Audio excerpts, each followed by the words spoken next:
That's my day special. आज का दिन कुछ खास है। 1 अप्रैल यानी एक दूसरे को मूर्ख बनाने का मौका। अप्रैल फूल डे यानी 1 अप्रैल का वो दिन जब पूरी दुनिया हंसी मजाक, प्रैंक्स और धोखे के खेल में डूब जाती है। क्या आपको कभी लगा कि ये सब क्यों शुरू हुआ? ये परंपरा सदियों पुरानी है, लेकिन इसका असली राज अभी भी रहस्यमयी है। रोचक बात यह है कि ये सिर्फ मजाक नहीं बल्कि इतिहास, संस्कृति और मानव स्वभाव की गहराई को छूता है। 1 अप्रैल को ही क्यों चुना गया इस मूर्खतापूर्ण उत्सव के लिए?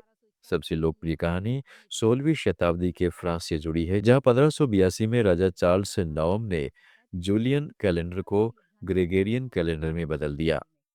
पुराने कैलेंडर में नया साल बसंत ऋतु के आसपास यानी मार्च के अंत या 1 अप्रैल के आसपास मनाया जाता था, लेकिन नए कैलेंडर में 1 जनवरी को नया साल तय कर दिया गया। जिन लोगों को ये बदलाव पता नहीं चला या जो पुरानी परंपरा से चिपके रहे, उन्हें नए साल के जश्न के बजाय मूर्ख बनाकर बुलाया जाने लगा। लोग उन्हें अप्रैल फूल कहकर चिढ़ाते और मजाक उड़ाते। फ्रांस में इसे पॉइसन डी एवरिल यानी अप्रैल की मछली कहा जाता था, क्योंकि छोटी सी मछली आसानी से जाल में फंस जाती है। 1508 में फ्रांसीसी कवि एलोइडी एमरवाल की कविता में सबसे पहला पॉइसन डी एवरिल का जिक्र मिलता है, जो इस परंपरा को और पुराना साबित करता है, लेकिन ये सिर्फ शुरुआत थी। अब थोड़ा पीछे चलते हैं, प्राचीन काल में कई इतिहासकार अप्रैल फूल को रोमन साम्राज्य के हिलारिया त्योहार से जोड़ते हैं, जो मार्च के अंत में मनाया जाता है। इस त्योहार में लोग भेष बदलते, एक दूसरे का मजाक उड़ाते और यहाँ तक कि न्यायाधीशों को भी चिढ़ाते। यह उत्सव मिस्र की कथा एसिस ओरिसिस और सेंत से प्रेरित था, जहाँ धोखे और छल का खेल था। कुछ का मानना है कि वसंत ऋतु की अनिश्चित मौसम, कभी धूप कभी बारिश, प्रकृति खुद लोगों को मूर्ख बनाती है, इसलिए मनुष्य ने इसे अपनी परंपरा बना लिया। इंग्लैंड में 1392 में जोफ्री चौसर की कैंटरबरी टेल्स में भी 1 अप्रैल का जिक्र आता है, जहां एक मुर्गा लोमड़ी के धोखे का शिकार होता है। 1561 में फ्लेमिश कवि एडवर्ड डी डेने की कविता में एक नौकर को 1 अप्रैल को मूर्खतापूर्ण कामों पर भेजा जाने का जिक्र है। ये अप्रैल फूल का पहला स्पष्ट प्रमाण माना जाता है। 18वीं शताब्दी तक ये परंपरा पूरे यूरोप में फैल चुकी थी। ब्रिटेन में 1698 में लंदन के टावर में शेरों को नहलाने का फर्जी निमंत्रण भेजा गया और सैकड़ों लोग वहां पहुंच गए। ये इतिहास का पहला दर्ज प्रैंक था। अब ये परंपरा कैसे दुनिया भर में फैली? स्कॉटलैंड में तो ये 2 दिन का उत्सव बन गया है।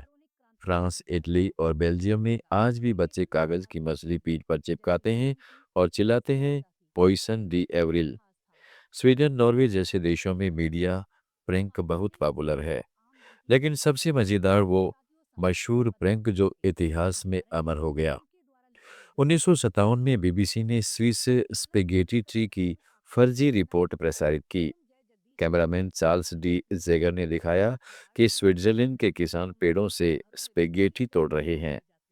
रिपोर्टर रिचर्ड्स डिमलबी की विश्वसनीय आवाज ने इतना असर किया कि सैकड़ों लोग बीबीसी को फोन करके पूछने लगे, स्पेगेटी के पेड़ कहाँ से खरीदें। 1985 में स्पोर्ट्स इलस्ट्रेटेड ने सैंडविच नाम के बेसबॉल खिलाड़ी की कहानी लिखी, जो 168 मील प्रति घंटे की स्पीड से गेंद फेंकता था। पाठक पागल हो गए, लेकिन हेडलाइन के पहले अक्षर पढ़ने पर पता चला, हैप्पी अप्रैल फूल। 1996 में टेको बेल ने घोषणा की कि उन्होंने लिबर्टी बेल खरीद लिया और उसे टेको लिबर्टी बेल नाम देंगे।